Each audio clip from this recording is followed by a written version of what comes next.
First up on our list of Extreme Rules pay-per-view review and results coverage, we have Cody Rhodes against The Miz in the YouTube pre-show. And going into this, I was just kind of like, this is pointless, and it ended up being it. He came to pre-show. The whole thing was just about getting blah, blah, blah, blah, blah, blah, blah, a win for The Miz on a pay-per-view, so that way he looks a little bit more credible going into this whole Intercontinental Championship thing, which it kind of looks like they're just doing a fatal four-way anyway. So I don't know. Well, it's the big pre-show. Braden,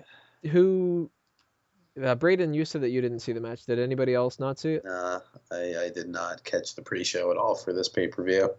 Just caught the actual show, so I can't comment on the match. Although I will ask, Cody Rhodes.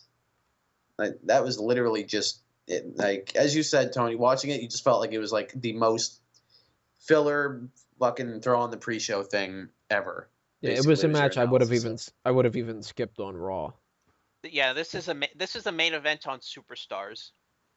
Yeah, basically. What's wrong with a good old-fashioned exhibition match? We see enough of them on Raw as is. You know, it's just we do. I think we could use more. Was it an exhibition though, or was it a 5-minute throwaway? There's a difference. Did they have a competitive few minutes where they were going back and forth, or was it just... according to I have to agree with Payman on this. Well, according to the Miz and Cody they need to be on a pay-per-view, and the pre-show is getting them on that pay-per-view, so I don't see really.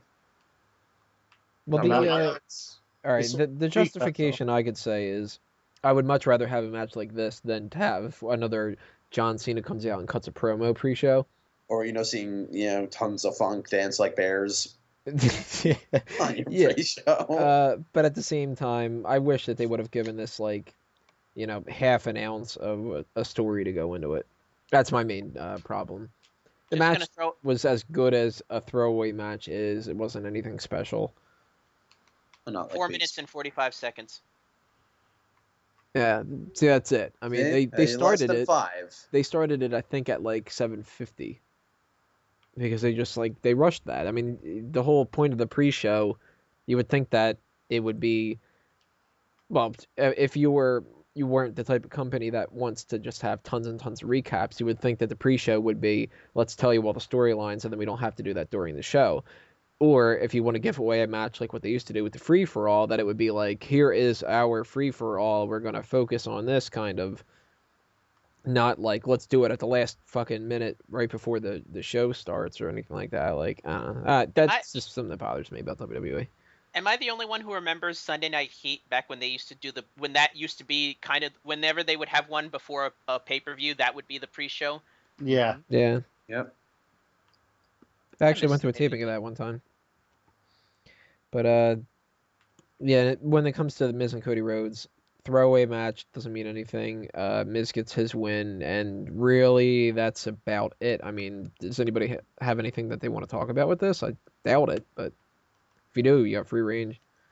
Cody lost. Yawn. It's a standard, bog standard Miz match. Bog standard face Miz match. Yeah.